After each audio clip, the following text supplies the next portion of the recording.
Welcome to This Explainer. Okay, today we're diving right into something absolutely fascinating.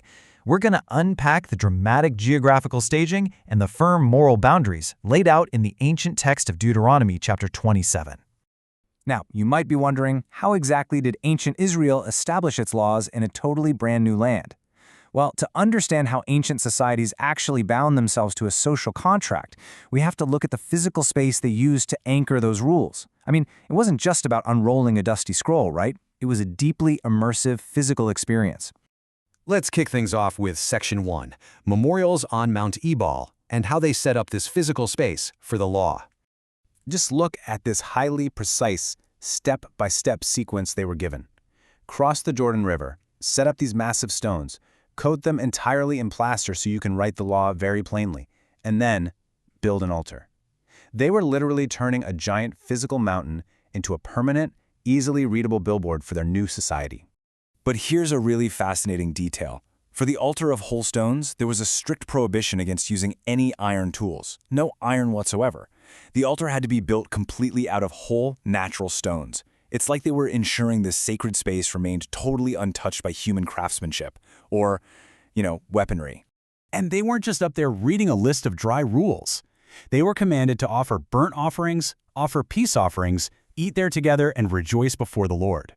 So think of it less like a courtroom and more like a massive, vibrant community barbecue, marking the exact day they officially became a nation. Moving right along to Section 2, 2 mountains, 12 tribes.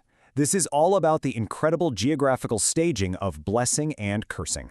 So they used this amazing spatial dichotomy that divided the 12 tribes perfectly in half. 6 tribes, Simeon, Levi, Judah, Issachar, Joseph, and Benjamin, stood on Mount Gerizim to represent the blessings, and the other 6 stood on Mount Ebal for the curses. Just imagine the acoustics for a second.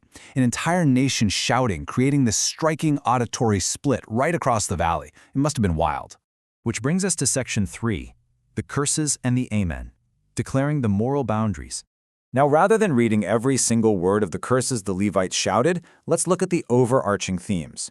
Notice how these boundaries really formed a comprehensive social contract. You've got rules against secret idols, disrespecting parents, and strict sexual boundaries. But they also protected property by forbidding moving a neighbor's landmark, and they safeguarded vulnerable groups, like not misleading the blind or perverting justice for strangers, orphans, and widows. No secret violence, no taking bribes. Basically, these were the absolute non-negotiables for a functioning society. But here is the real kicker of this whole ceremony.